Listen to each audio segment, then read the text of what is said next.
Celebrai com júbilo ao Senhor todas as terras, servi ao Senhor com alegria, apresentai-vos diante dele com cântico. Sabei que o Senhor é Deus, foi ele quem nos fez e dele somos o seu povo e rebanho do seu pastoreio. Entrai por suas portas com ações de graças e nos seus átrios com hinos de louvor. Rendei-lhe graças e bendizei-lhe o nome, porque o Senhor é bom e a sua misericórdia dura para sempre, e de geração em geração a sua fidelidade. Amém. Boa noite, amados irmãos, que a graça e a paz do nosso Senhor e Salvador Jesus Cristo seja sempre estendida sobre vós e sobre todo o povo de Deus hoje e para sempre. Amém. Nós bendizemos ao Senhor nosso Deus por mais um dia do Senhor que nós podemos iniciar na presença dele, prestando culto que só a ele é devido, fazendo isso então, atendendo ao chamado e à condução do seu Santo Espírito. Nós agora iniciamos o nosso momento de culto solene. Para isso então peço que você baixe a sua fronte, vamos orar e falar com o Senhor, nosso Deus. Ó Senhor Deus dos céus, Deus triuno, Deus único, vivo e verdadeiro, o Pai, o Filho e o Espírito Santo, a Ti, ó Pai, seja tributada toda a honra, toda a glória, todo o louvor pelos séculos dos séculos. Amém. Ó Senhor, nós nos achegamos nesta hora, ó Pai, diante da Tua presença, reconhecendo a Tua majestade, reconhecendo a Tua grandeza, a Tua soberania, o Teu poder, ó Pai, representado tanto nas obras da criação e da providência, como também revelado a nós em Seu ser, em Seus atributos, de maneira majestosa e bendita por intermédio da Sua santa e bendita palavra. Por isso, ó Pai, nós nesta noite, como lemos, sendo Teu povo e rebanho do Teu pastoreio, nos achegamos nesta hora diante da Tua presença, chamados pelo próprio Senhor Deus, para que juntos, como um só povo, tendo um só cabeça, que é Cristo Jesus, assim então Te prestemos o culto que só a Ti é devido. Que o Senhor Deus então, na mediação de Cristo Jesus, e assim então conduzidos pelo Teu Santo Espírito, possa nos guiar, ó Pai, nesta hora, possa nos conduzir em tudo aquilo que faremos aqui diante da Tua presença santa e bendita, que então cada leitura aqui realizada, cada cântico de louvor e de adoração a Ti entoado, e cada oração, ó Pai, depositada diante do Senhor, no Teu trono de graça, bem como os dízimos e as ofertas, tudo, ó Pai, que fizermos aqui redunde tão somente na honra e glória do Teu excelso nome. Que o Senhor também seja misericordioso para conosco, Tu que nunca se apartaste de nós nem de nenhum dos Teus servos, Tu que nunca se apartaste deste lugar, trazendo a Tua palavra bendita, ó Pai, e exposta por intermédio da pregação do Teu Evangelho. Que assim então o Senhor Deus também fale aos nossos corações por intermédio do Teu servo. Que nós sejamos então, ó Pai, edificados, fortalecidos, confrontados pela Tua palavra, mas também animados, confortados, encontrando descanso para a nossa alma no Evangelho de Cristo Jesus. Assim então, ó Pai, nós Te rogamos que o Senhor Deus conduza tudo aquilo que faremos aqui, conduza o Teu povo que ainda se dirige até este lugar, guardados e protegidos pelo Teu paternal cuidado. Que assim então, Senhor Deus, receba no alto dos céus todo o nosso louvor e toda a nossa adoração, pois assim nós o fazemos, no nome do nosso Senhor e Salvador, Jesus Cristo. Amém. Amém, amados irmãos. Eu peço que a amada igreja se coloque de pé, em reverência à palavra do nosso Deus, para que de maneira alternada façamos a leitura do Salmo de número 63.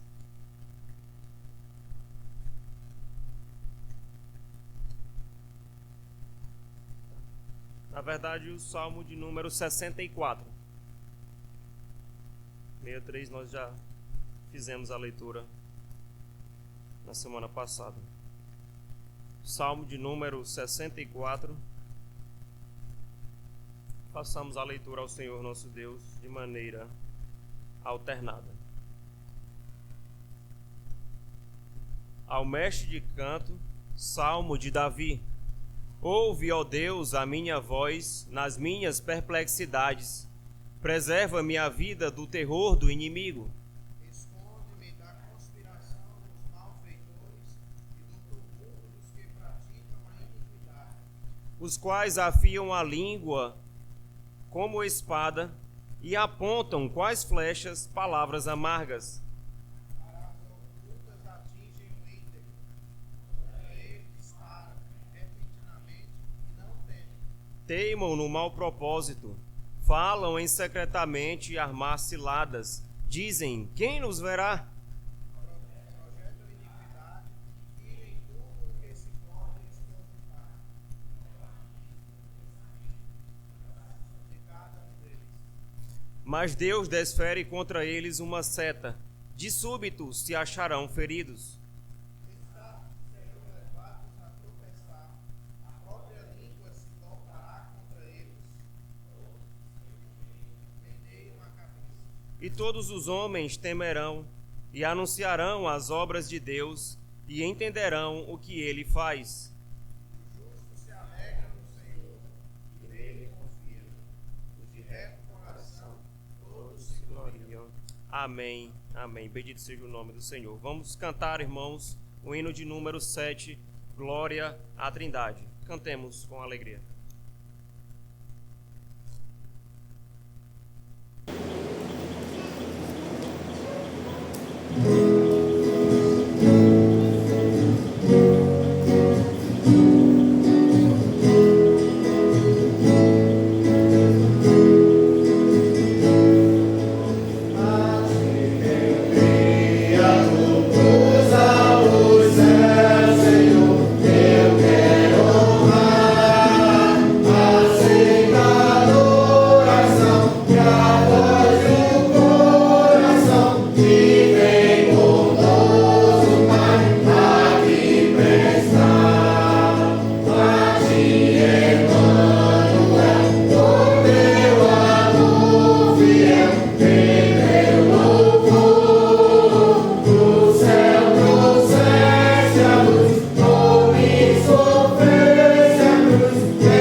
Assentar-se.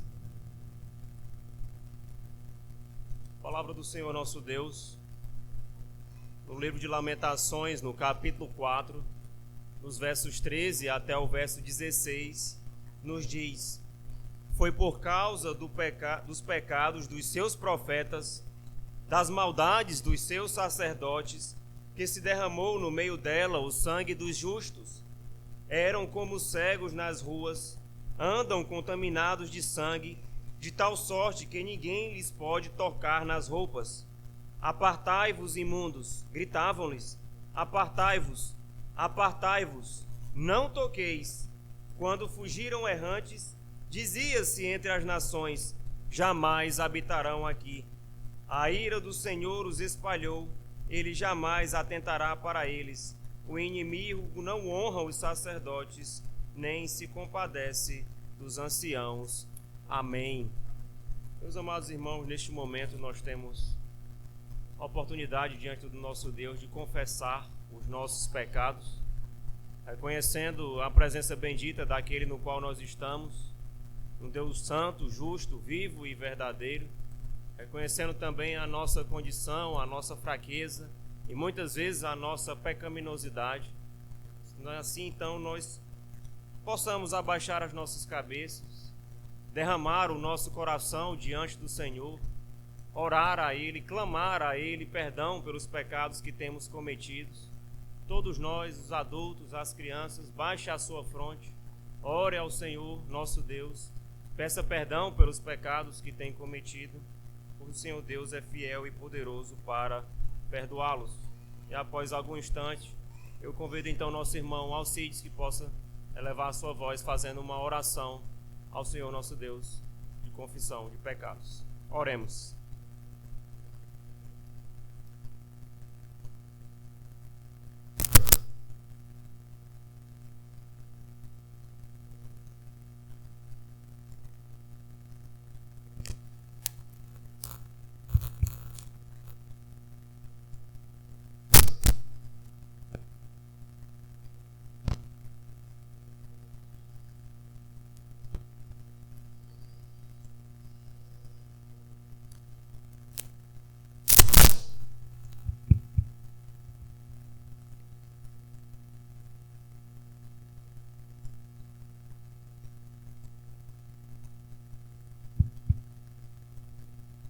Senhor nosso Deus, eterno Pai, muito obrigado a Deus por mais um dia, mas obrigado por mais essa oportunidade de juntos estarmos aqui na Tua casa, prontos com o coração aberto, ó Pai, para refletir sobre a Tua Palavra, lermos a Tua Palavra, cantarmos, bendizer o Teu nome, ó Pai. Somos gratos também pela oportunidade de, aqui nesse momento, ó Pai, nos prostrarmos a Ti, confessarmos nossas iniquidades, os nossos pecados, colocar diante de Ti, ó Pai, porque o Senhor é Pai Todo-Poderoso, o Senhor é capaz de nos perdoar, ó Pai, porque o Senhor bem sabe das nossas limitações, do quão pequenos somos diante de Ti, e Te pedimos, ó Pai, que o Senhor na nossa caminhada cristã, que o Senhor sempre esteja nos confrontando e nos mostrando, ó Pai, aquilo que é pecaminoso, aquilo que não Te agrada, Pai, que o Senhor sim esteja trabalhando nos nossos corações, nos purificando, nos dando um coração mais alvo que a neve e nos transformando, ó Deus. Somos gratos a Ti por Cristo Jesus, que morreu naquela cruz para nos salvar, ó Pai, para nos limpar. Somos gratos a Ti por tudo que temos, pela saúde, pela moradia e por tudo, ó Deus. Somos gratos em nome de Jesus Cristo. Amém. Amém. Peço que os irmãos mais uma vez se coloquem de pé para que façamos a leitura do Salmo de número 136, dos versos 1 a 3, a uma só voz.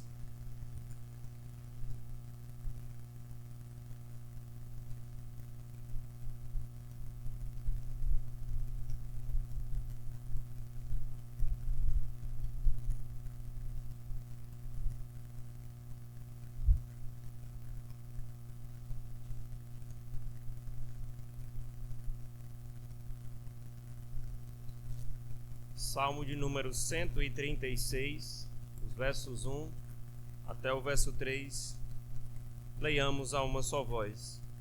Rendei graças ao Senhor, porque Ele é bom, porque a sua misericórdia dura para sempre. Rendei graças ao Deus dos deuses, porque a sua misericórdia dura para sempre. Rendei graças ao Senhor dos senhores, porque a sua misericórdia dura para sempre. Amém. Tendo tido, irmãos, perdão para os nossos pecados, reconhecendo a grandeza e a majestade do Senhor, não há outra coisa no qual saia da boca do crente, senão louvor ao Senhor. Então cante com alegria, cante com vigor ao Senhor os cânticos, aclame ao Senhor, e o Salmo de número 63.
Tu és o Deus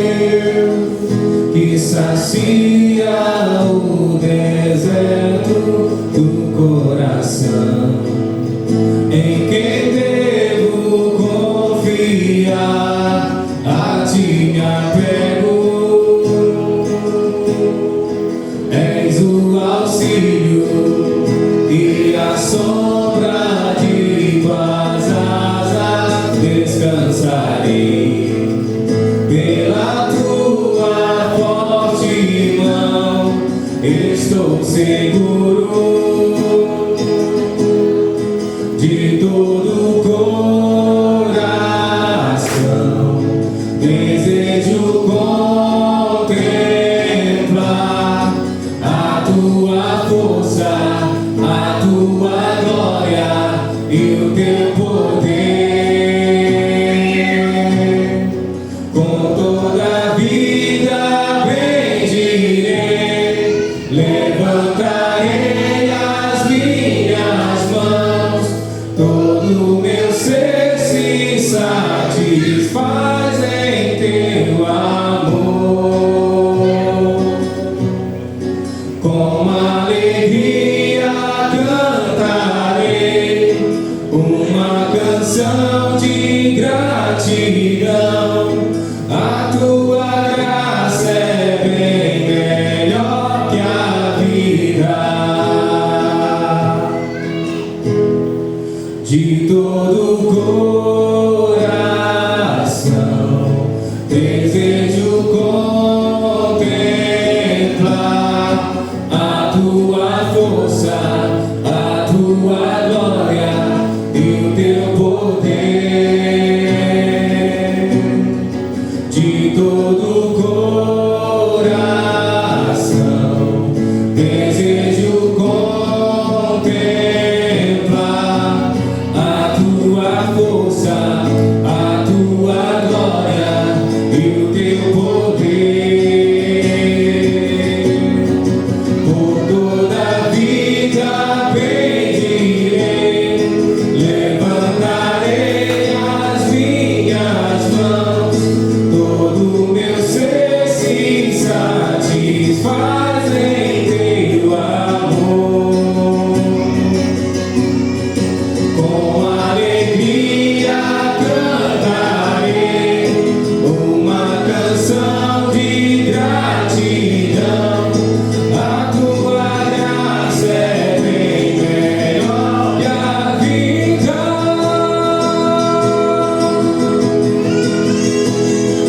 Como terra seca minha alma está. Clamo pela água viva, tu podes dar. Mesmo quando a escuridão enfim me alcançar, sei que não sou de mim mesmo. Cristo é tudo o que tenho. Cristo é tudo o que tenho. Cristo é tudo o que tenho.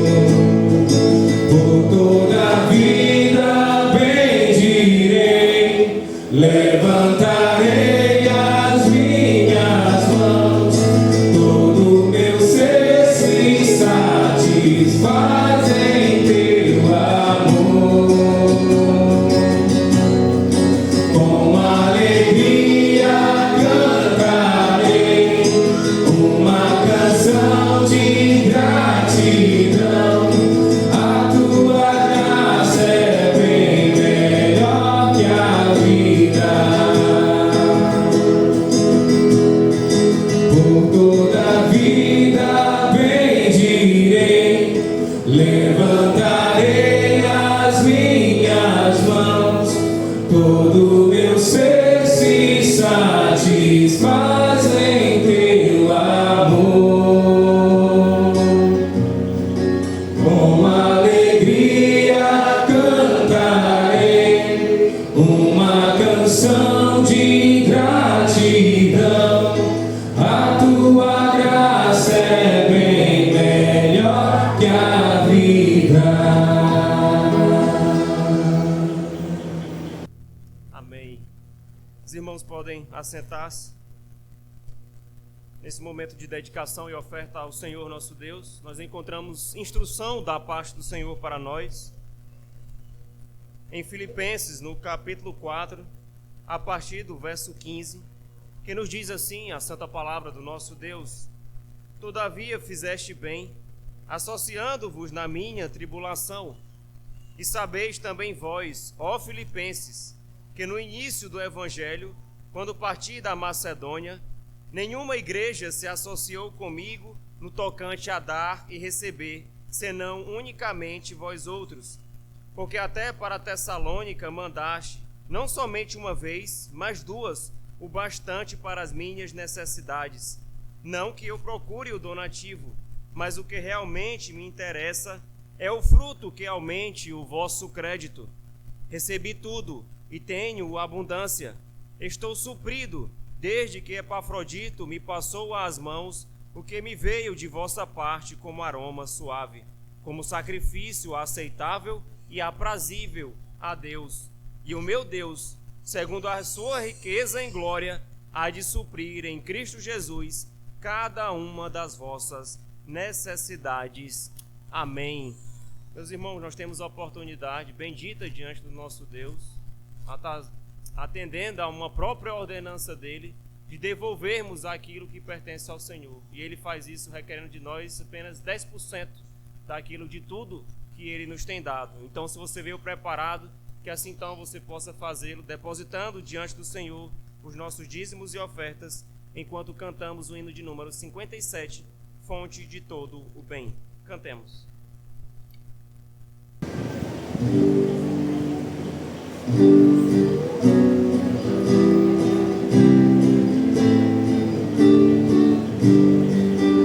A terra semeamos, a vinde nos dá pão, mas Deus é quem a nutre, com bem fazeja mão. É Deus quem manda o frio, o inverno e o verão, a chuva, o doce orvalho e a fresca viração. De todo bem a fonte é o nosso bom Senhor. Louvai a Deus por todo o seu amor, o Criador de tudo, que em toda parte está. Colore a flor silvestre e a estrela brilho dá. Os ventos lhe obedecem e o bravo mar também. As frágeis avezinhas o seu cuidado tem. De todo bem a fonte é o nosso bom Senhor. Louvai a Deus por todo o seu amor. A nós, porém, seus filhos, revela mais amor, mandando a este mundo um Filho Salvador.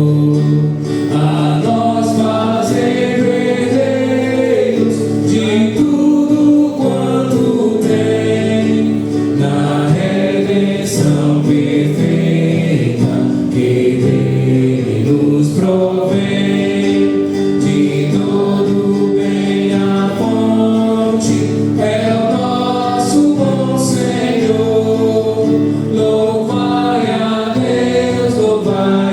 Deus por todo o seu amor.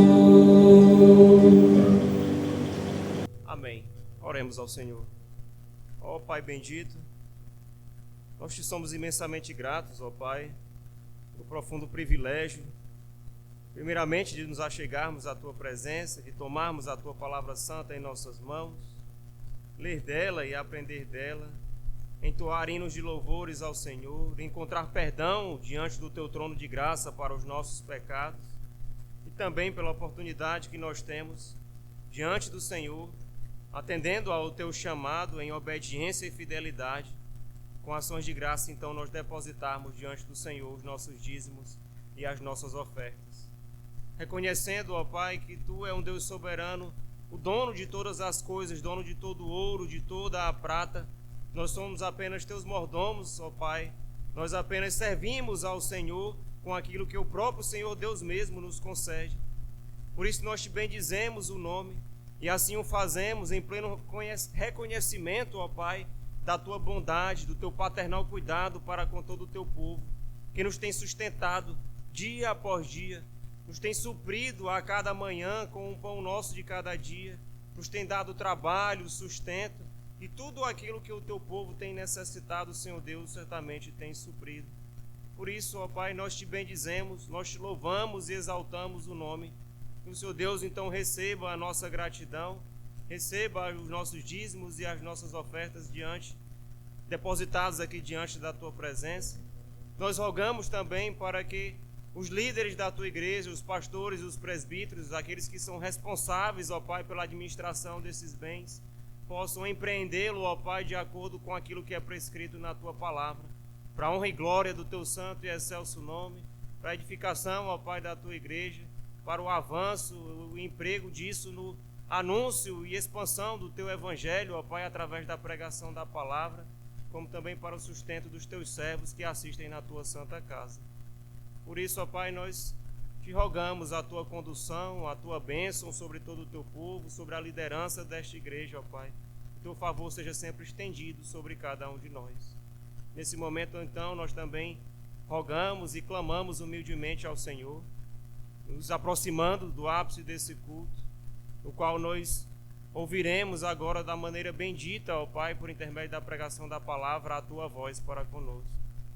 Tu que és um Deus que ainda fala por intermédio da Tua palavra e através dela.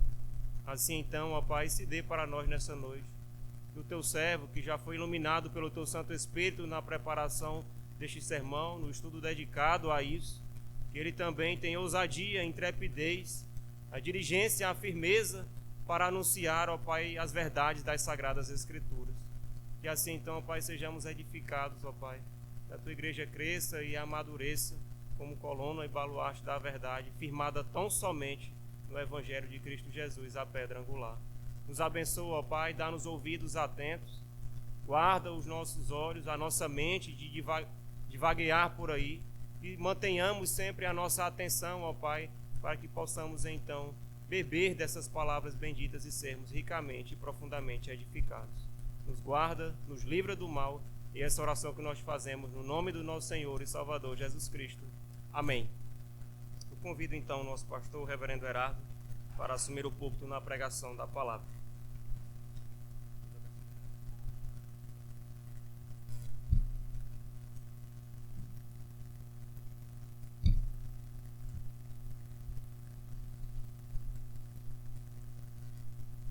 Boa noite, meus santos irmãos. Que a graça e a paz do nosso Senhor e Salvador Jesus Cristo sejam multiplicadas em nossas vidas. Amém. Louvado seja Deus. Vamos abrir as nossas Bíblias no livro de Atos, capítulo 21.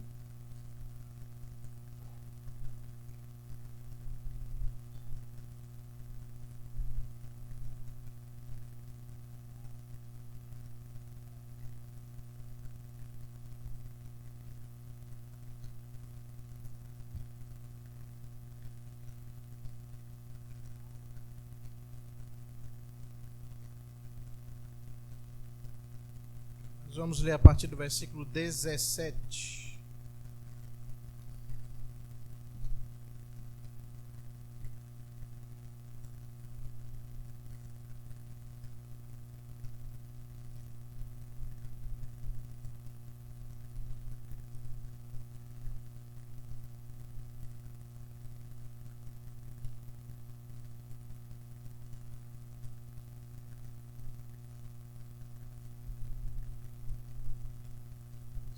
Até o 36. Atos,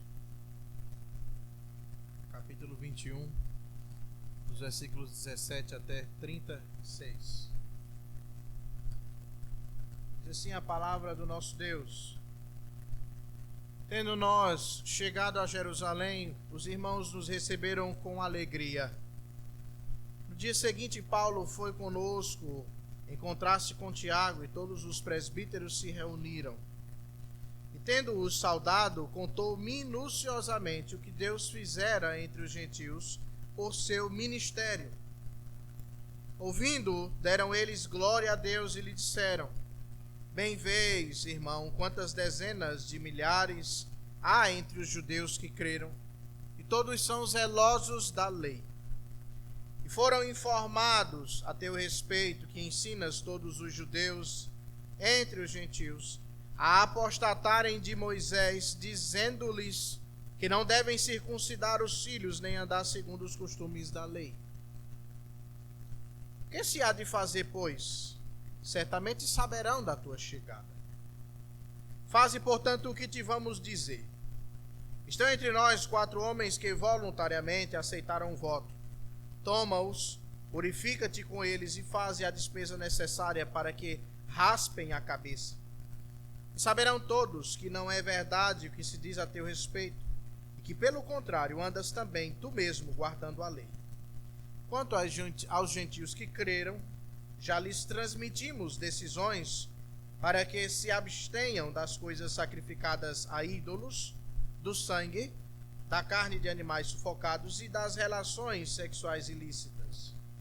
Então Paulo, tomando aqueles homens no dia seguinte, tendo-se purificado com eles, entrou no templo, acertando o cumprimento dos dias da purificação, até que se fizesse a oferta em favor de cada um deles. Quando já estavam por findar os dias, os judeus vindo da Ásia, tendo visto Paulo no templo, alvoroçaram todo o povo e o agarraram, gritando: Israelitas, socorro! Este é o homem que por toda parte ensina todos a serem contra o povo, contra a lei, contra este lugar. Ainda mais, introduziu até gregos no templo e profanou este recinto sagrado. Pois antes tinham visto Trófimo, o Efésio, em sua companhia na cidade, e julgavam que Paulo o introduzira no templo. Agitou-se toda a cidade, havendo concorrência do povo, e agarrando a Paulo, arrastaram-no para fora do templo, e imediatamente foram fechadas as portas.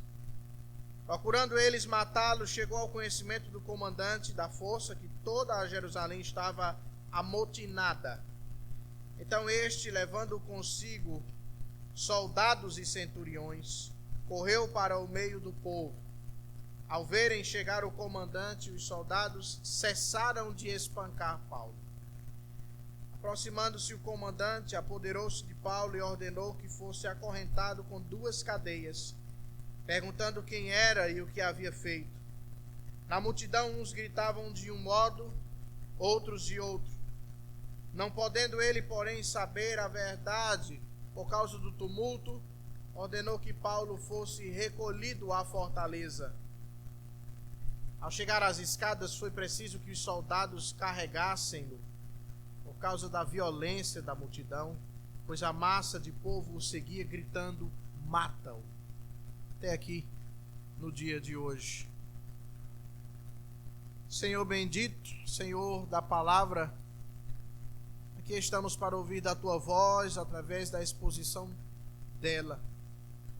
Te rogamos que o teu Espírito nos conduz desde a leitura, também haja sobre nossos corações, sobre a minha vida, para que possamos compreender desta palavra, que eu fale as verdades contidas nesta palavra e elas apenas.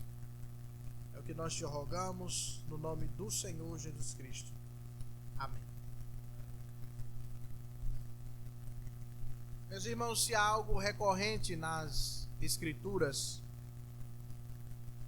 é que os profetas de Deus quase nunca foram aplaudidos nem aceitos facilmente.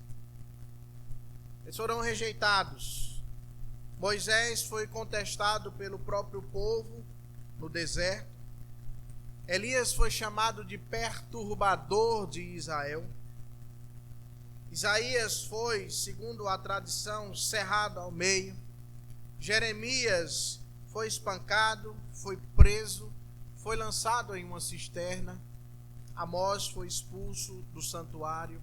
E o próprio Senhor Jesus Cristo disse aos judeus, por ocasião do seu ministério terreno, acusou os judeus de terem matado os profetas.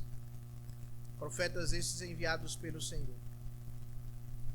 E a razão da perseguição que os profetas sofriam não era a corrupção moral da parte deles. Não havia neles uma ambição política para que se justificasse essa perseguição. A perseguição na vida destes profetas era simplesmente a denúncia espiritual que estes profetas faziam quando anunciavam a mensagem que vinha da parte de Deus. Os profetas no Antigo Testamento expunham o pecado, confrontavam falsas seguranças religiosas que o povo geralmente tinha, chamavam o povo de volta à centralidade de Deus e da sua palavra. E quando estas verdades elas confrontavam as identidades do povo, a reação sempre costumava ser uma reação defensiva. Isso não é diferente no texto que nós lemos aqui. Paulo sobe a Jerusalém não como um agitador político, mas como um servo obediente, retornando da sua última viagem missionária. Não sobe a Jerusalém como um inimigo do templo, como ele é acusado aqui por alguns judeus, mas como um proclamador do cumprimento do que o próprio Cristo havia dito sobre o templo, que reconstruiria o templo em três dias.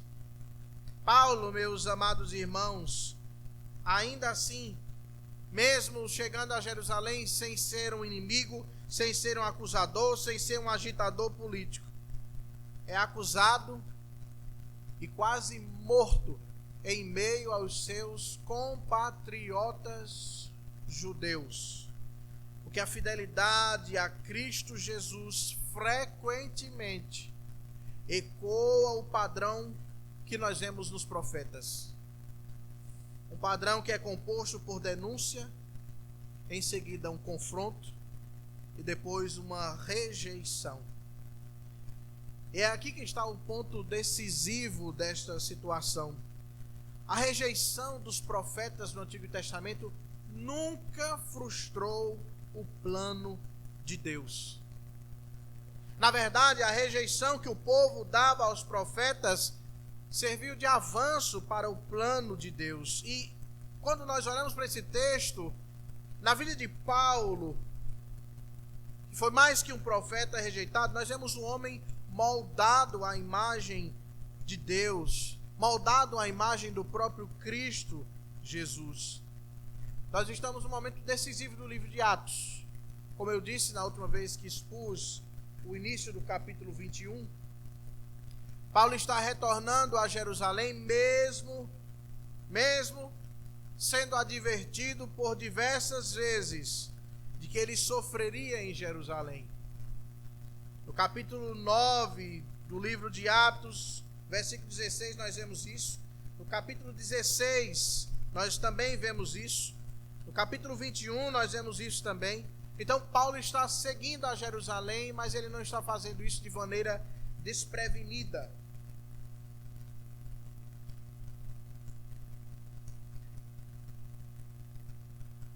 Ele não está fazendo isso de maneira desprevenida, como alguém que não sabe o que aconteceria com ele, ou que o mal o aguardava, que situações difíceis o aguardava. Paulo está indo consciente dos avisos que recebeu.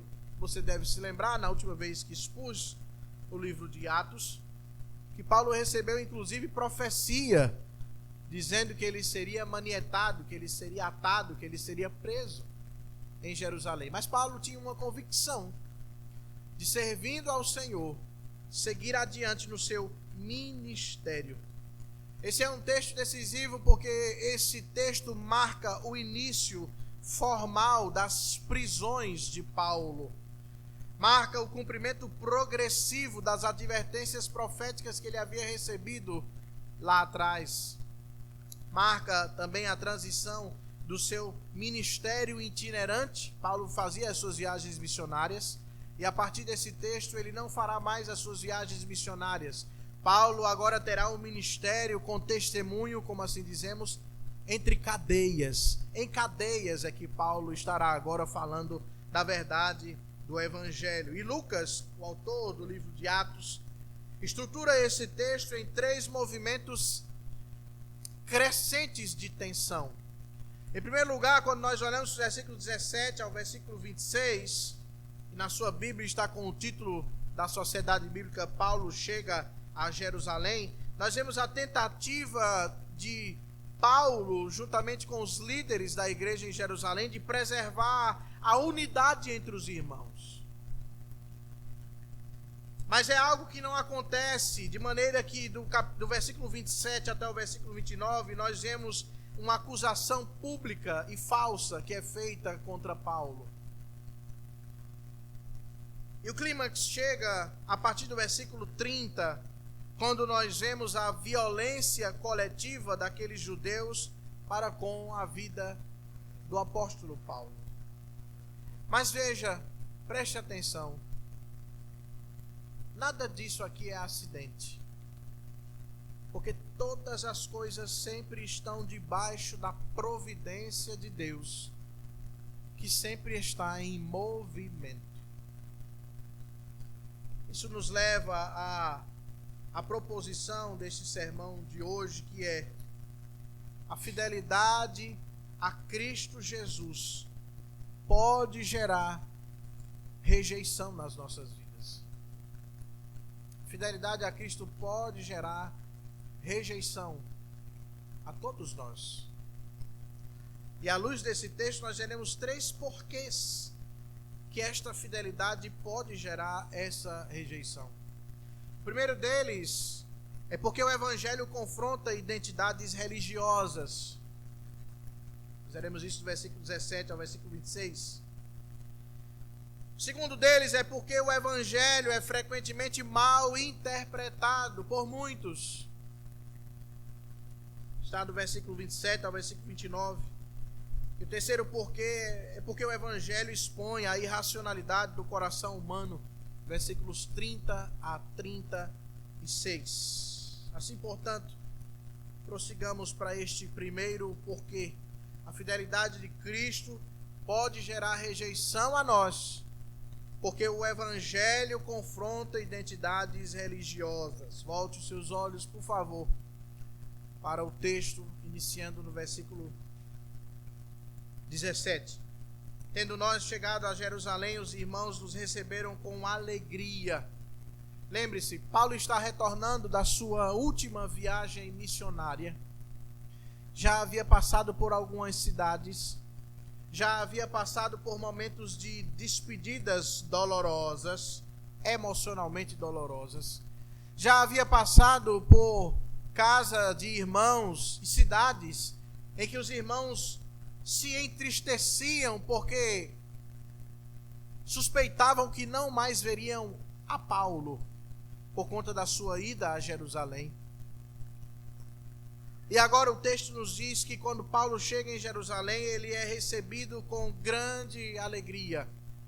Aqueles irmãos que ali estavam louvam a Deus, porque compreendem, muito provavelmente, compreendem que a graça de Deus se manifestou poderosamente na vida de Paulo, de maneira que, apesar dos conflitos que ele passou, o Senhor o preservou com vida. Por isso eles se alegram. Então, no dia seguinte, versículo 18, Paulo foi conosco encontrar-se com Tiago, e todos os presbíteros se reuniam. Se você se lembrar, Tiago era um dos líderes da igreja em Jerusalém, e ele assume essa liderança depois daquela prisão de Paulo, que nós conhecemos muito bem, não é verdade? Não é, Heitor, Aurora, Joaquim? Lembram? Paulo e Silas na prisão. estavam presos. Lembram disso? Estavam presos. Depois nós temos a situação em que Pedro é preso. E Herodes desejava matar a Pedro. Mas aí um terremoto acontece. Pedro é libertado, que eu estou confundindo. O anjo abre as cadeias da prisão, o terremoto é com Paulo e Silas. E Pedro é libertado milagrosamente da prisão. E naquele momento ele sai de Jerusalém e ele diz: avisem a Tiago. E Tiago assume a liderança da igreja em Jerusalém. Então, o que Paulo está fazendo, indo até a liderança da igreja em Jerusalém, é prestar contas daquilo que ele fez. É trazer um relatório daquilo que ele havia feito na sua viagem missionária. Veja o que o texto diz. E tendo-os saudado, contou o quê? Minuciosamente o que Deus fez entre os gentios por seu ministério. Deixe a sua Bíblia aberta, por favor. Contou minuciosamente o que Deus havia feito através do seu ministério. E os homens, quando escutam o que Paulo havia dito, versículo 20, deram glória a Deus. Mas por que eles dão glória a Deus? Porque eles escutam da boca de Paulo, por exemplo, que Paulo havia passado por Éfeso e que as pessoas se converteram e que, apesar de poucos judeus aceitarem a verdade do evangelho, mas muitos gentios recebiam a verdade do evangelho e tinham as suas vidas transformadas. Porque Paulo diz a eles que sofreu perseguições, que sofreu momentos em que ele foi preso, como a situação de Paulo e Silas, que ele sofreu momentos em que foi acusado injustamente por cidadãos das cidades onde ele passou, mas que ainda assim as pessoas não deixaram de se converter.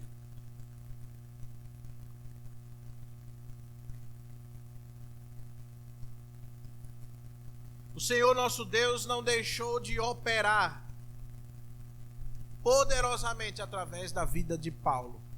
E é por isso que esses irmãos louvam a Deus, dão glórias a Deus. Mas eles aqui manifestam uma tensão quando eles dizem, versículo 20 ainda: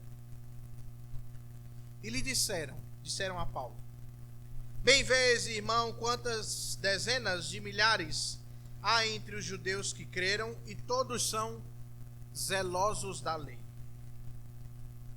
Mas esses que são zelosos da lei, versículo 21, foram informados a teu respeito, que ensinas todos os judeus entre os gentios a apostatarem de Moisés, dizendo-lhes que não devem circuncidar os filhos, nem andar segundo os costumes da lei. A tensão que surge aqui é de que Paulo sofreu o que nós chamamos de calúnia, de denúncia caluniosa. A tensão que existe aqui, meus amados irmãos, é de que Paulo está chegando em uma cidade de predominância judia. Não é verdade? Que cidade? Que cidade? Jerusalém. A predominância ali era de judeus. Mas veja só, os judeus, tão zelosos da lei e cientes da verdade do evangelho, a ideia do verbo é de catequizar, eles foram informados de que Paulo estava ensinando todos os judeus que conviviam entre os gentios, ou seja, os que não eram judeus, de que eles deveriam apostatar de Moisés. Isso para um judeu é grave, porque a ideia que se tem aqui é de dizer que Paulo estava rejeitando a lei. Você se lembra que Paulo, em uma das suas viagens de retorno a Jerusalém, ele fez um voto e raspou a sua cabeça? Eu disse isso aqui. Quem faz voto de Nazireu, raspa a sua cabeça, são pessoas que consideram a lei de Moisés. E Paulo fez isso. Mas Paulo está sendo acusado de ser alguém que ensina aos judeus: olha, pegue a lei de Moisés e jogue fora. Então veja que atenção não é a fé dos judeus. Escute, atenção não é a fé dos judeus. Os judeus creem, versículo 20, final do versículo 20. Milhares há entre os judeus que creram, e todos eles são zelosos da lei. Atenção não é se os judeus estão crendo ou não. Atenção é o apego identitário que esses judeus tinham. A quê? A lei de Moisés. Então eles ouviram que Paulo ensina aos judeus a abandonarem Moisés. Uma denúncia falsa. Porque Paulo ensinava a justificação pela fé, é claro. Ele dizia que a justificação não acontece por o quê? Obras. Para que ninguém se glorie. Não por obras, mas sim pela fé. Mas Paulo nunca proibiu os judeus convertidos de manterem as suas práticas culturais. Que práticas, pastor? As práticas relacionadas à lei de Moisés. O próprio Paulo ainda praticava algumas coisas. Atos capítulo 16, versículo 3, diz que Paulo encontrou com um jovem chamado Timóteo. E Timóteo era filho de pai grego e mãe judia. Então, se ele era filho de mãe judia, que havia aprendido a palavra de Deus através da sua mãe e da sua avó, Paulo diz: não quero que a falta de circuncisão, Timóteo não era circuncidado, que a falta de circuncisão seja um empecilho para a pregação do evangelho por parte de Timóteo.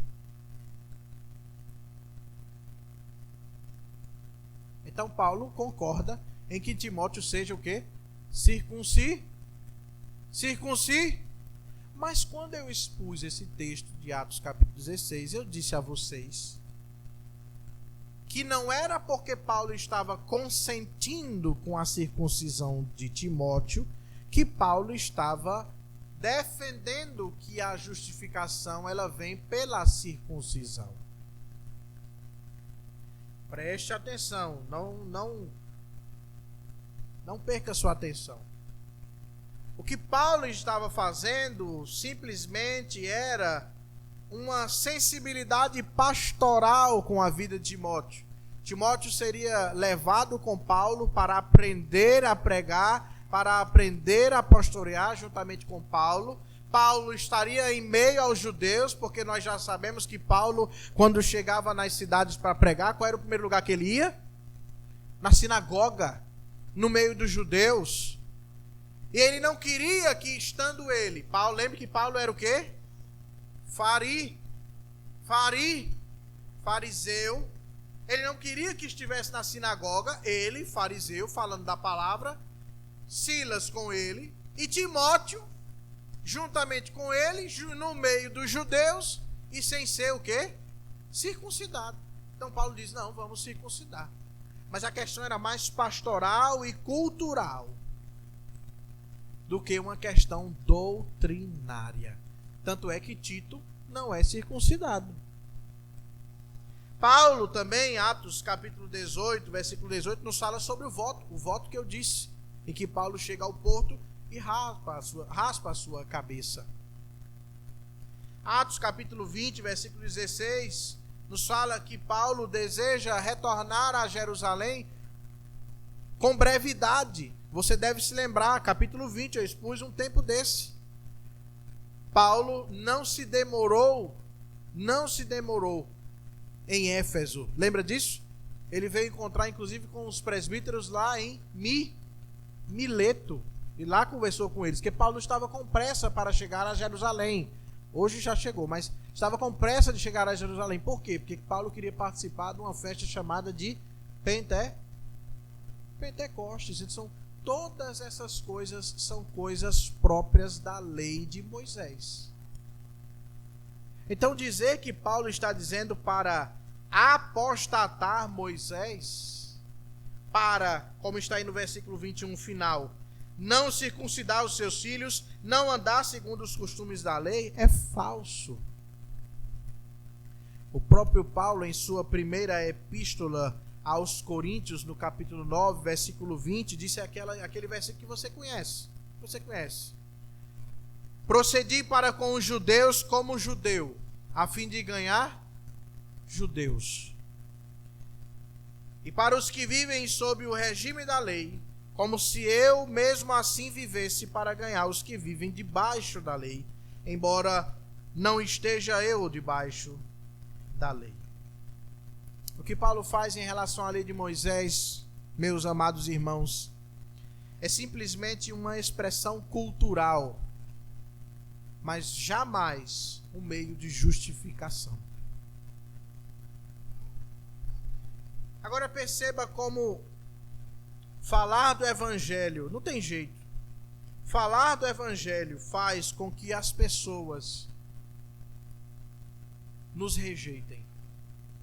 Porque quando nós falamos do Evangelho, nós confrontamos identidades religiosas. O preciosismo que esses judeus tinham. E isso é importante para nós, porque nós não podemos confundir os nossos costumes com o Evangelho do Senhor Jesus Cristo.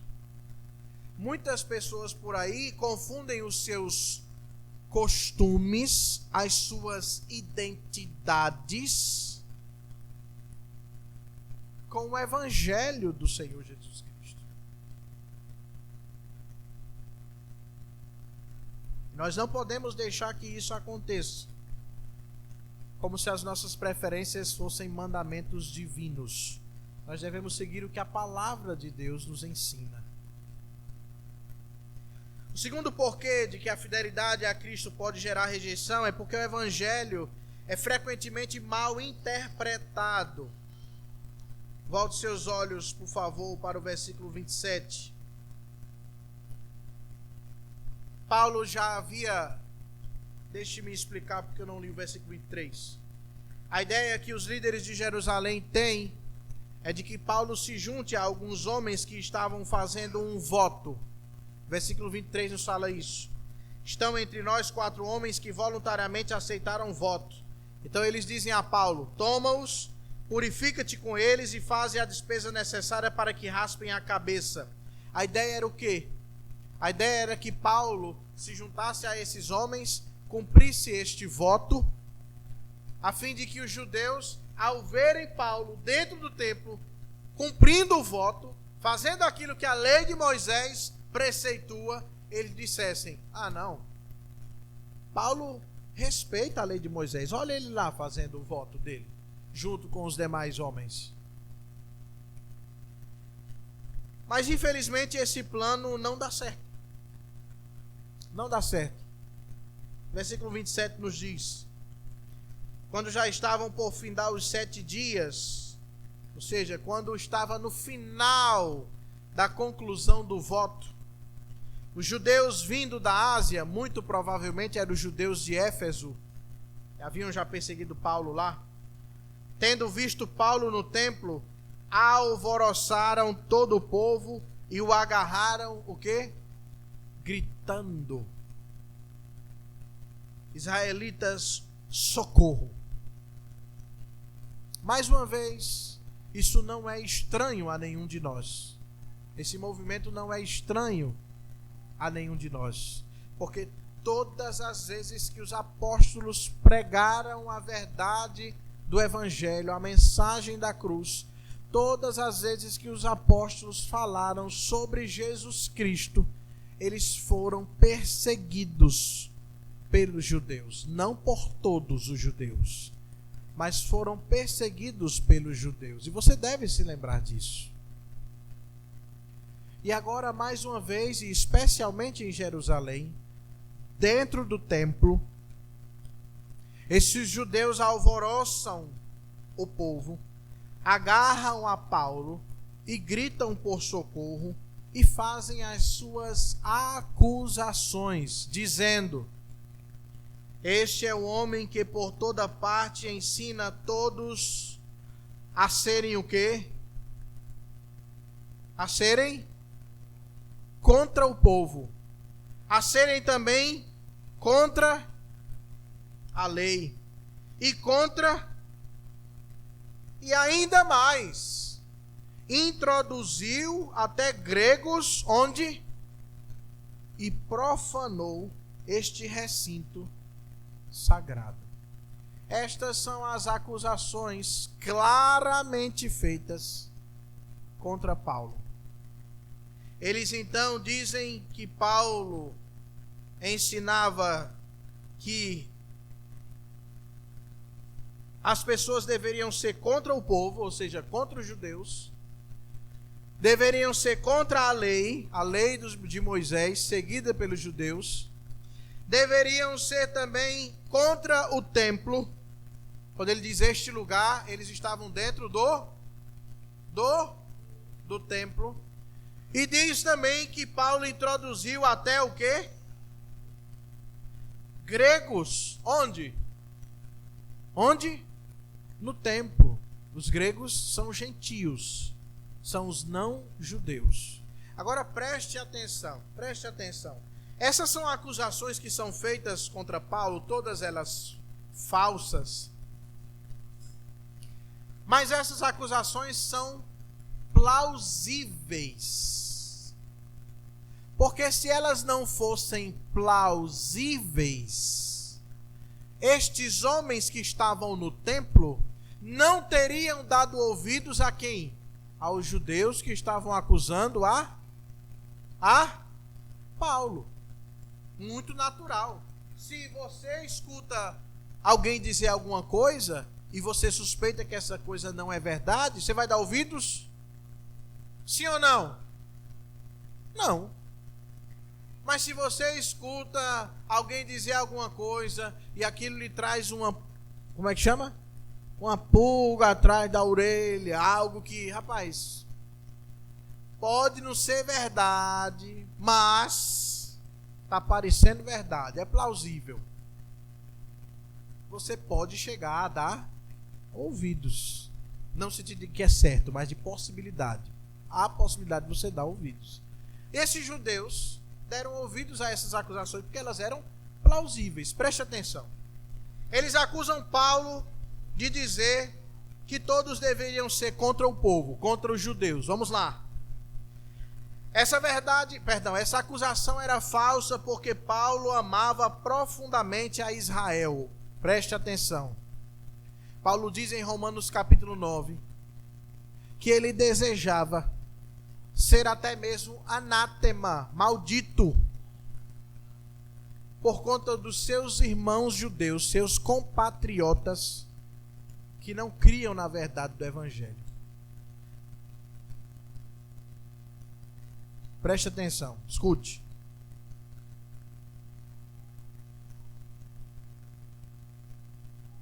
Pense em algum parente seu que você goste muito. Você ama esse seu parente, seu familiar. Agora pense se você teria coragem de dizer que Deus me amaldiçoe, que eu seja maldito.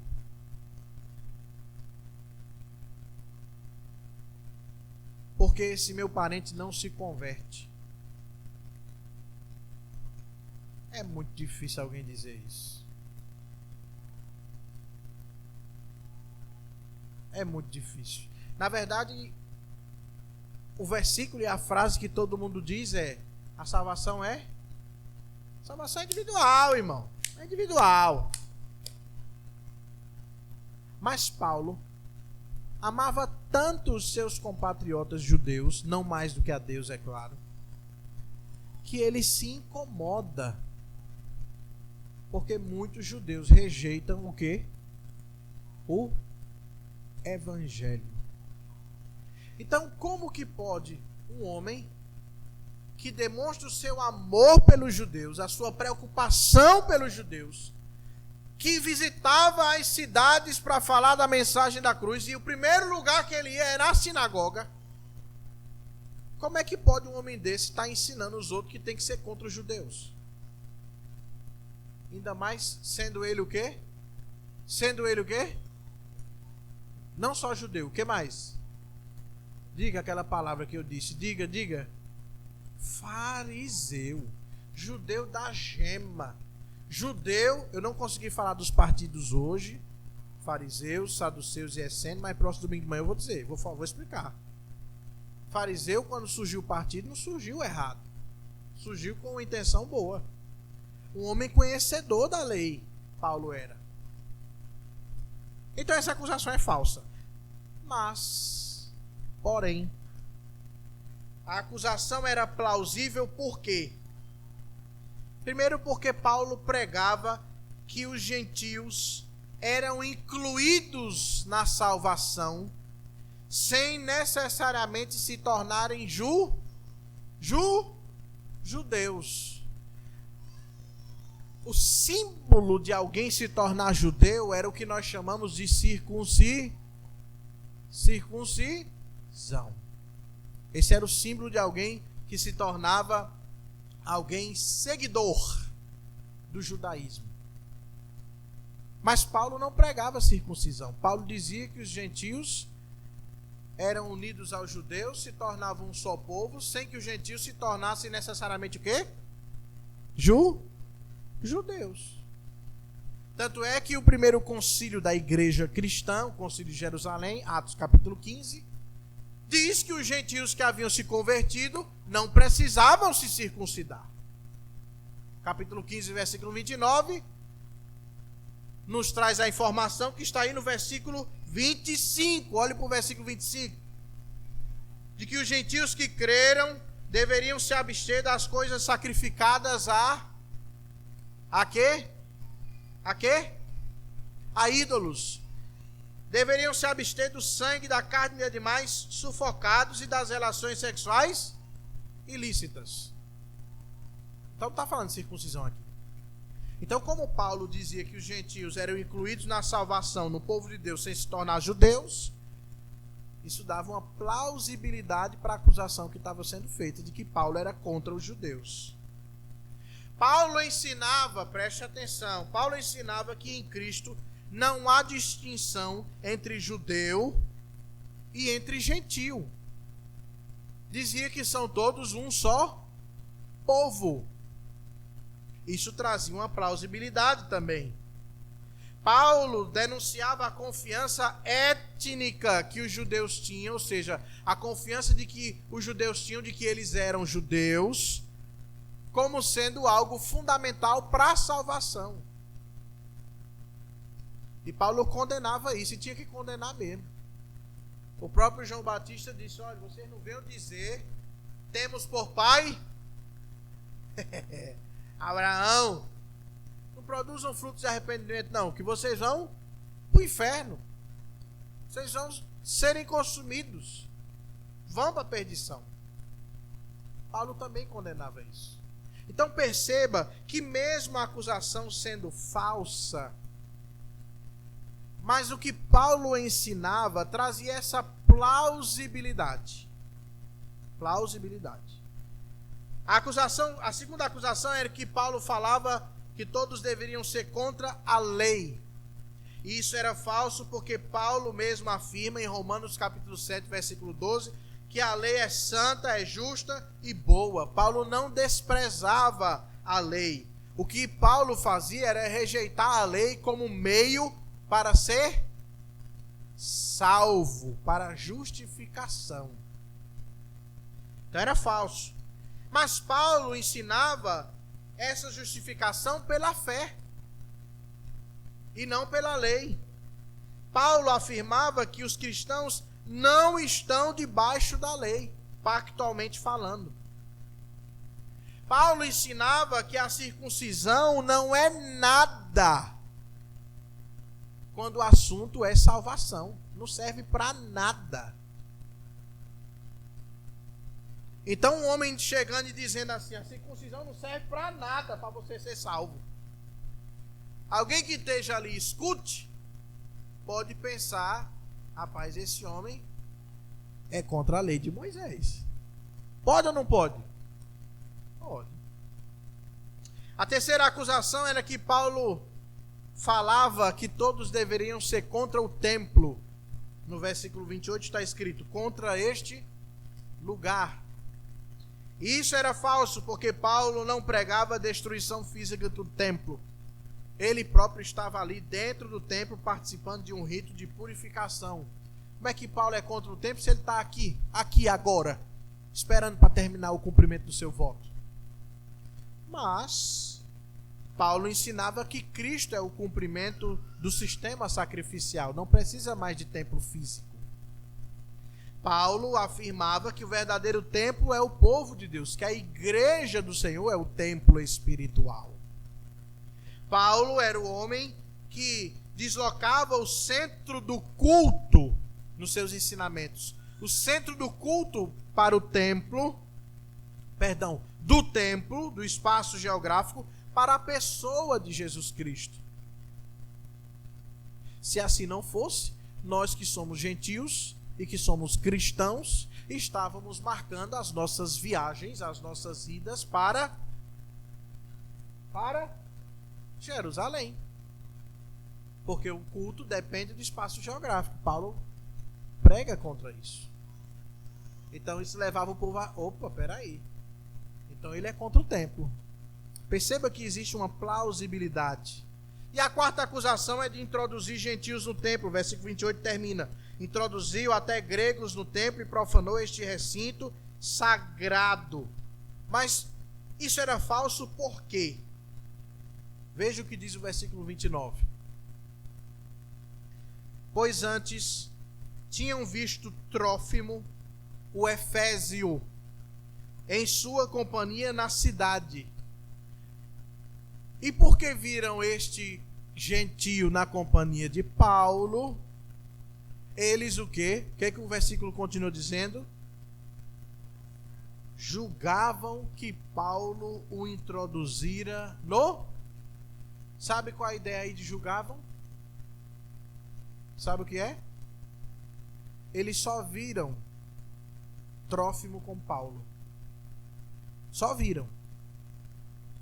Mas eles viram e julgaram porque eles disseram, se estava com ele lá, então ele levou o rapaz para dentro do templo. Gentios não podiam entrar no templo. Ok? O templo era assim.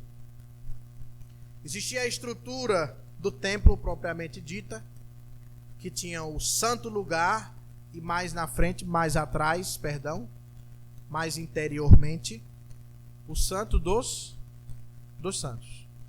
Tranquilo? Isso era a estrutura do templo. Fora dessa estrutura existia o pátio.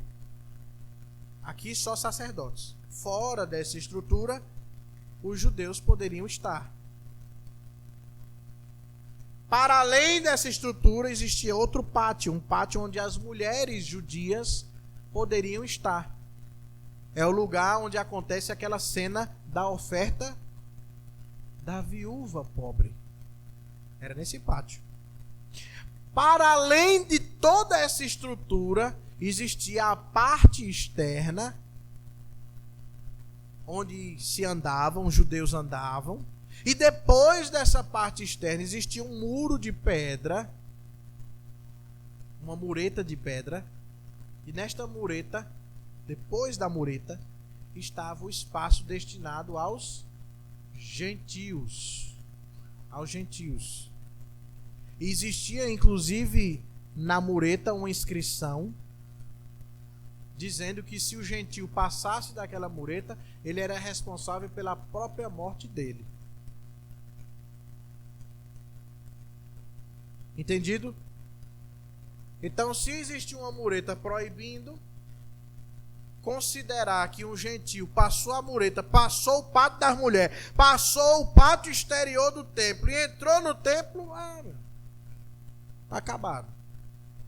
Mas o que eles fizeram? Eles julgavam que Paulo o introduzira no templo. Um juízo temerário, porque isso não tinha acontecido. Sabe por que isso acontece, meu irmão? Preste atenção. É porque eles haviam sido informados sobre isso. E como eu disse, o verbo aqui é catequizados. Então já existia uma narrativa construída na cabeça desses judeus de que Paulo era alguém que desprezava os judeus, a lei dos judeus, o templo, e ainda fazia com que gentios entrassem dentro do templo. Mesmo as acusações sendo falsas, mas quando alguém já está convencido de que uma pessoa é uma ameaça, qualquer ação que essa pessoa fizer vai ser representada ou vai ser vista como uma ameaça. Então os judeus, alguns dos judeus, chegaram para esses judeus zelosos que são citados no versículo 21 e disseram para eles: olha, Paulo não respeita a lei de Moisés. Ele diz que nós devemos apostatar da lei de Moisés. Paulo não é alguém digno de confiança. Ele é contra os judeus. Eles foram informados dessa narrativa. Então, quando eles foram olhar para a vida de Paulo, tudo o que Paulo fizesse seria interpretado como uma ameaça ao judaísmo, ou aos judeus, na verdade. Agora, o evangelho sempre confronta sistemas religiosos. Sempre. E é por isso que o evangelho, meu amado irmão, é muitas vezes caricaturado, como aconteceu agora no carnaval, né?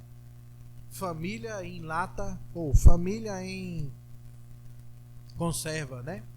É a tentativa de caricaturar o evangelho, porque foi Deus quem disse que criou macho e fêmea, foi Deus quem disse que criou o homem e a mulher, foi Deus quem diz que o homem se casará com uma só mulher. Tudo isso foi Deus que disse. Mas o evangelho sempre será caricaturado, porque ele é uma ameaça para todos aqueles que não têm o coração rendido. Porque quem não tem o coração rendido, toda a verdade que for dita vai soar como um ataque. Agora a pergunta é: você está disposto? Você está disposto a ser mal interpretado por causa da sua fé em Cristo Jesus? Como Paulo foi? Ou você prefere adaptar o seu testemunho, ou adaptar a verdade do evangelho para que você não fique em uma situação desconfortável?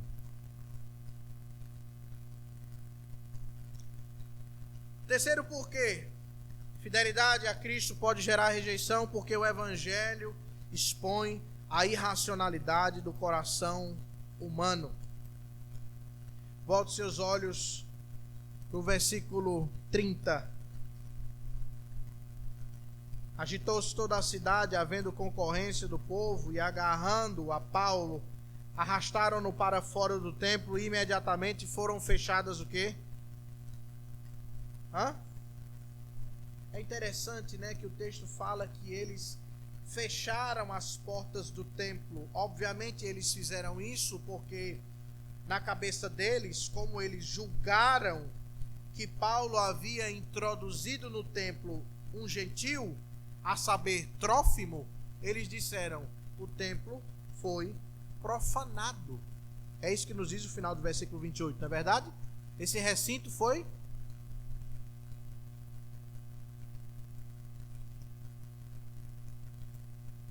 profanado. Agora preste atenção, escute.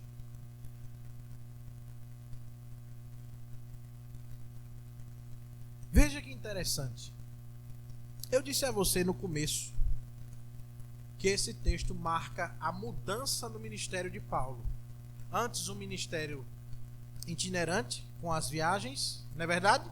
Ele viajava, voltava para Jerusalém e imediatamente já viajava de novo. Agora não será mais assim. O ministério de Paulo será exercido em cadeias, preso. Mas ele vai ser preso, ele será preso para quê? Paulo será preso. No meio da sua prisão, ele dirá, revelará que ele, além de ser judeu, ele tem uma cidadania romana. E por ser um cidadão romano, vai exigir ser julgado devidamente. E por isso ele será enviado para Roma. Então, nos chama a atenção nesse texto que as portas do templo foram fechadas, porque as portas foram fechadas em Jerusalém para o evangelho, em certa medida sim, na vida de Paulo. Mas em Roma as portas foram abertas para receber o evangelho.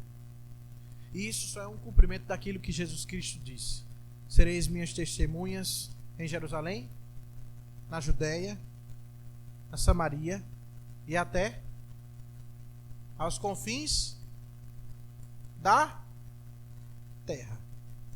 Roma, no caso. Versículo 31. Procurando eles matá-lo, chegou ao conhecimento do comandante da força que toda a Jerusalém estava amotinada. Veja como esse escândalo, como essa revolução, essa revolta alcançou muitas pessoas. Então este, ou seja, o comandante, levando logo soldados e centuriões, correu para o meio do povo. Ao verem chegar o comandante e os soldados, cessaram de quê? Cessaram de quê?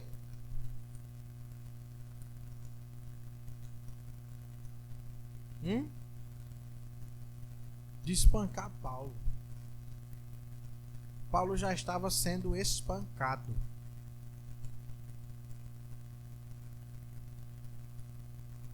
Eles estavam acusando Paulo falsamente. Falsamente.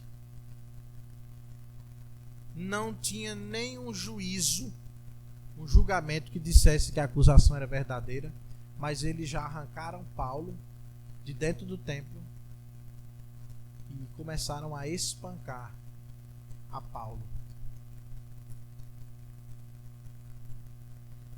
Escute, muito cuidado, você que gosta ou que tem desejo por fazer justiça com as próprias mãos.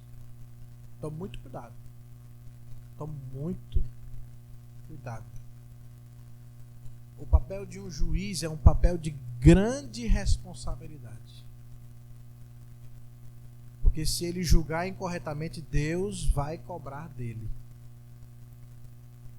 Então, muito cuidado. Às vezes a gente só escuta um lado da história, não é verdade? Ou escuta um lado, escuta o outro, mas o outro foi manipulado. E aí você caiu como um pato e vai querer fazer as coisas baseadas em informações falsas. Muito cuidado. Muito cuidado. Sempre que a gente está no momento de decisão, como o caso de um juiz, a gente tem que pedir muita sabedoria a Deus. Os homens estavam espancando Paulo de maneira equivocada, porque Paulo não era culpado. Vocês estão entendendo a gravidade disso? E Deus cobrou desse povo, porque Deus mandou o Império Romano destruir Jerusalém. Não sobrou nada. Só aquele muro velho que o povo vai lá visitar.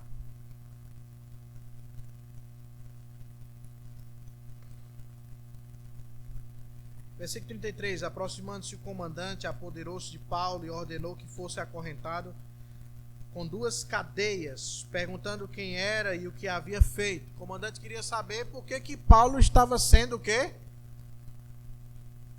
Sendo espancado. O que está acontecendo aqui? Mas, na multidão, versículo 34, uns gritavam de um modo, outros de outro, não podendo ele, quem? O comandante, porém, saber a verdade por causa do tumulto. Então ele ordena que Paulo fosse recolhido à fortaleza, que não é a capital. Aqui é o lugar onde o destacamento romano ficava de prontidão. Exatamente, e isso forte, exatamente para manter a paz em meio ao povo judeu. Então ele diz, não, vamos levar Paulo para este forte, para este lugar fortificado. Versículo 35. Ao chegar às escadas, antes de entrarem na fortaleza, foi preciso que os soldados o carregassem por causa da violência da multidão, pois a massa do povo o seguia gritando o quê? Mata-o. Então veja, o comandante romano, intervém para que Paulo seja livre das mãos dos judeus, que estava sendo espancado injustamente, e faz com que Paulo seja retirado e preso, levado à fortaleza. Agora veja, isso que aconteceu não é uma derrota. Lembra que Paulo, antes de chegar a Jerusalém, ele foi avisado de que ele seria preso? Lembram disso? O profeta foi lá, pegou um cinto. Lembra que eu expliquei isso? Pegou o cinto, amarrou e disse, isso aqui vai ser feito com o dono do cinto. Quem era o dono do cinto? Era Paulo. Isso é um cumprimento. É um cumprimento. E aí deixa eu lhe dizer uma coisa. Preste atenção, escute. Nós não vivemos mais numa época de profecias. Ok?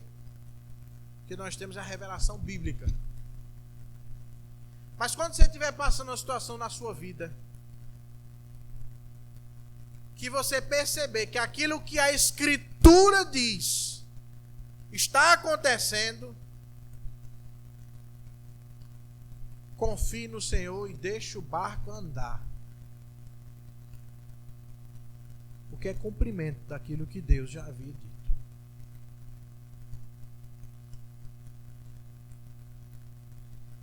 E agora o homem que vai voluntariamente a Jerusalém é carregado à força. E mais uma vez eu vou chamar a atenção para isso. O servo segue o caminho do seu Senhor. Porque Cristo também foi a Jerusalém com os seus próprios pés, sabendo daquilo que o aguardava. E ao chegar em Jerusalém, e ao celebrar a última ceia com os discípulos, também foi falsamente acusado. Cristo também foi cercado por a multidão. Cristo também foi entregue às autoridades gentílicas, como Paulo foi entregue nas mãos deste comandante romano. Mas a diferença está no fato de que Paulo sofre aqui para testemunhar. Testemunhar o quê, pastor? Testemunhar aquilo que eu já disse no princípio, que aqueles que têm fidelidade a Cristo Jesus podem ser rejeitados. Mas Cristo não. Cristo sofreu, não foi simplesmente para testemunhar. O Senhor sofreu para nos redimir. Sofreu para nos salvar. E a pergunta fica a nós: e nós? E você? Diante do que você acabou de ouvir, de que se você for fiel a Cristo, você pode sofrer rejeição, qual será a sua atitude? O apóstolo Paulo escreve aos Filipenses, encorajando esses crentes de Filipos a permanecerem firmes e sem medo diante dos adversários, sabendo que o sofrimento faz parte da vida cristã. E no capítulo 1, versículo 29, ele diz assim: porque vos foi concedida a graça de padecerdes por Cristo, e não somente de crerem nele. E este, meu amado irmão, é um versículo que enfatiza que tanto a fé quanto o sofrimento por causa de Cristo são considerados como privilégios concedidos por Deus a todos aqueles que desejam ser discípulos dele e fiéis a ele. Nós somos chamados a participar dos sofrimentos de Cristo Jesus. De sofrermos, não como ele sofreu, porque nós não aguentaríamos, mas de sofrermos, porque se o nosso mestre sofreu, nós também haveremos de sofrer, muito provavelmente. Mas a pergunta que fica é: qual será a sua atitude diante desta realidade?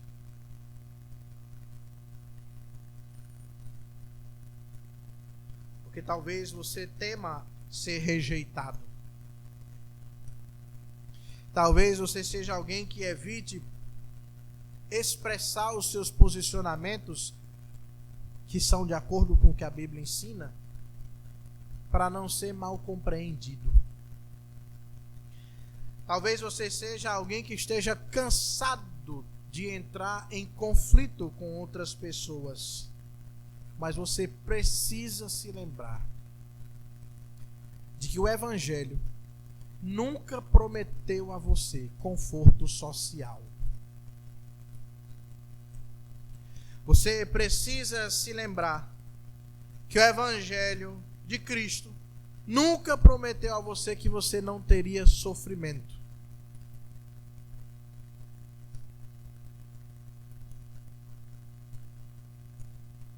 Mas o Evangelho prometeu a você que Cristo estaria com você durante toda a sua caminhada. E o mesmo Cristo que foi rejeitado é o mesmo Cristo que hoje reina. E que o mesmo Cristo que foi acusado é o mesmo Cristo que haverá de julgar aqueles que são seus inimigos, aqueles que se posicionam contra ele. De maneira que Paulo intrepidamente diz: se Deus é por nós, quem será contra nós? O Espírito Santo do Senhor nos conceda coragem, nos conceda humildade e fidelidade, porque sermos fiéis e leais ao Senhor pode nos trazer rejeição, e até grande rejeição. Mas uma coisa é certa: os planos do Senhor não serão frustrados, como não foram no Antigo Testamento, com a rejeição que os profetas sofreram, e como também não será quando nós sofremos a rejeição por causa da fidelidade ao Evangelho. Que o Senhor continue a nos edificar com a sua bendita e a sua santa palavra. Amém.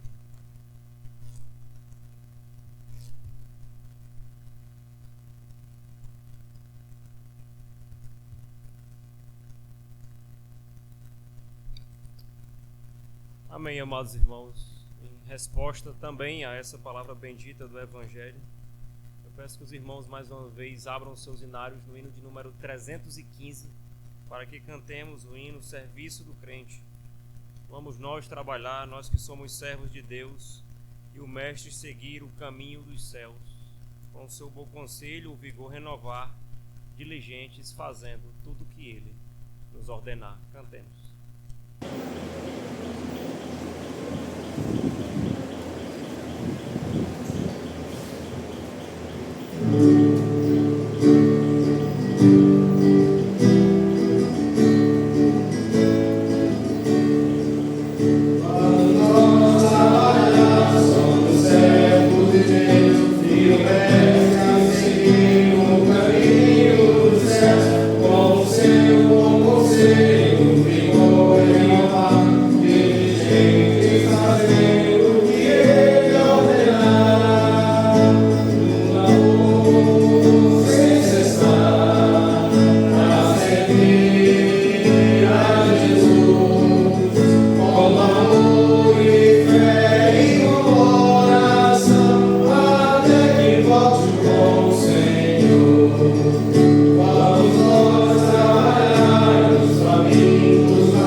Ó Senhor, Deus nosso, Senhor bendito, Tua palavra, Pai, é tão preciosa a nós, e cada vez que ouvimos, somos confrontados por ela. Cada vez que ouvimos, vemos o grande preço que temos de servirmos fielmente ao Senhor.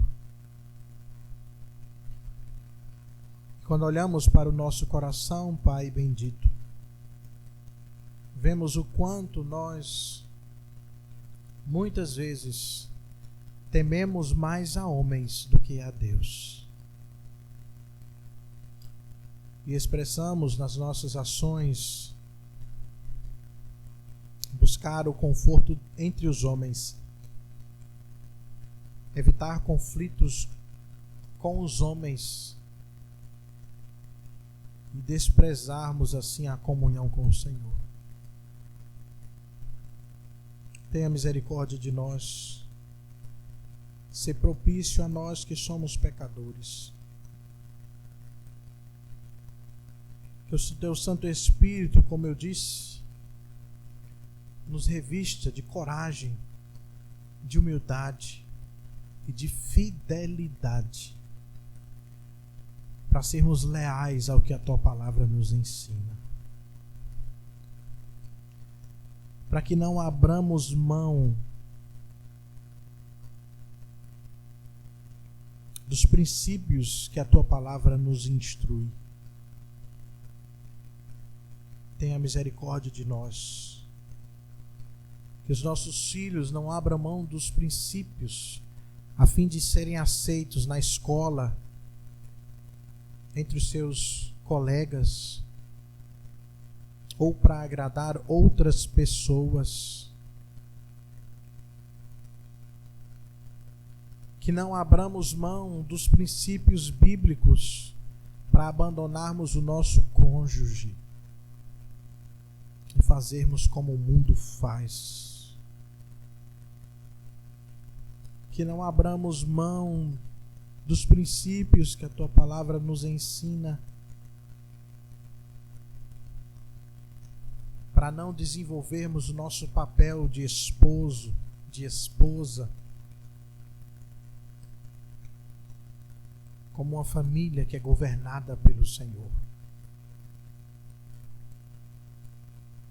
Não nos deixe cair em tentação, Senhor. Ajuda-nos. Que nos apeguemos cada vez mais à tua palavra e à fidelidade a ela. Porque sem a tua palavra nós estamos perdidos. Somos desprezíveis se a tua palavra não nos molda, não nos lapida. Tenha misericórdia de nós. Toma o teu povo em tuas mãos, Senhor, povo que se chama pelo teu nome. E conduz o teu povo, Senhor, nesta semana em obediência ao Senhor.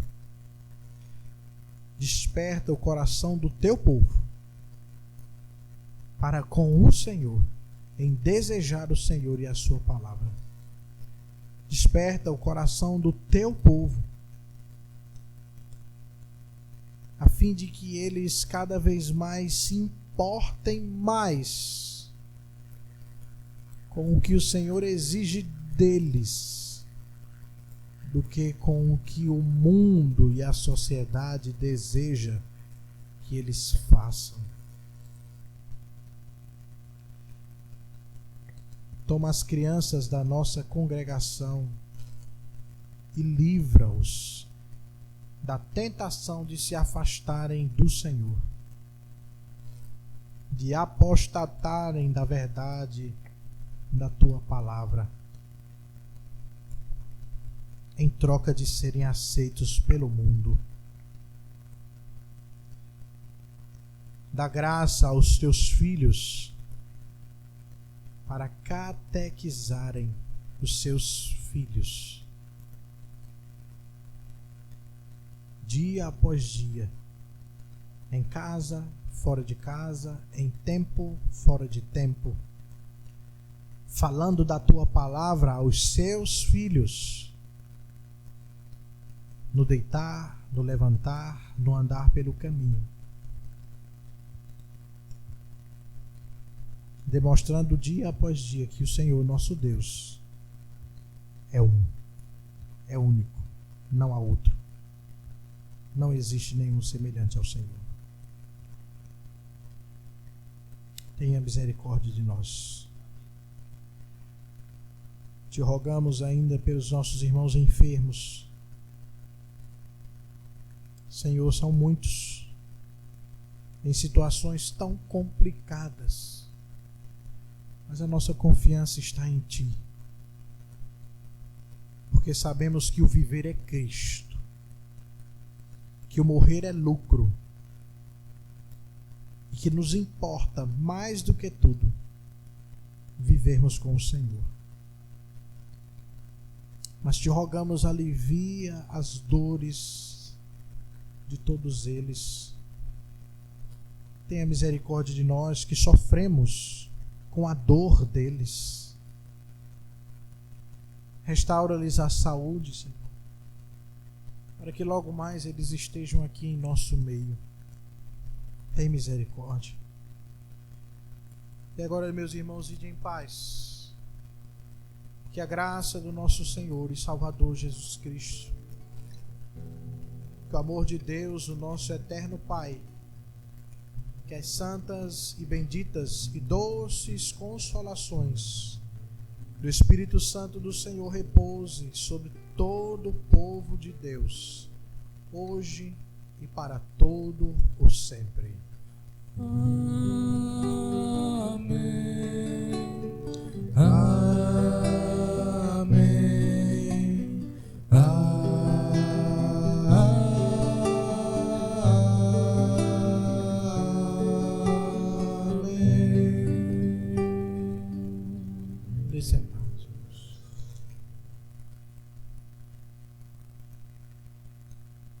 Nossos avisos, quarta-feira, nosso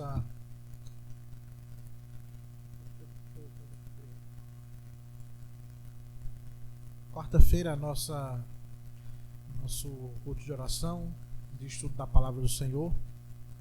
Nós vamos iniciar o livro de Neemias. Vamos fazer um estudo do livro de Neemias. E o primeiro vai ser o nosso irmão seminarista Hugo. Com muito prazer. Tenho muito gosto de ouvi-los. Bendito seja Deus por isso. Tanto ele como o seminarista Eliseu. Nós vamos passar por esse livro de Neemias, um livro muito relevante para nós.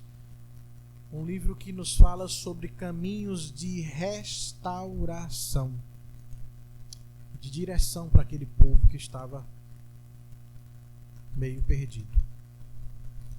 Às 19 horas, nós estaremos aqui. Se esforce para que você possa participar. No sábado no domingo nós teremos o nosso culto, escola dominical às 9 horas da manhã, regularmente, o nosso culto às 18h30. No sábado pela manhã nós teremos o evento que eu falei dos adolescentes, o Dia Nacional dos Adolescentes, com um dia com muitas atividades, ensino da palavra de Deus, café da manhã, almoço, lanche, gincanas e muita diversão lá no acampamento da 2ª Igreja Presbiteriana de Teresina. Com certeza vai ser um dia muito bom, com certeza, muito proveitoso, um momento mesmo muito agradável, eu acredito mesmo. Vocês possam se esforçar para participarem. Mais algum aviso? Próximo sábado, às 16h30, a reunião plenária da SAF, que seria sábado passado, mas nós tivemos aí a impossibilidade de algumas irmãs participarem, então foi transferido para esse sábado do dia 7, às 4h30 da tarde, às 16h30. Se organizem para participar da reunião plenária. Mais algum aviso? Não, né? Que eu lembre, não. Então, com oração silenciosa, nós estamos despedidos.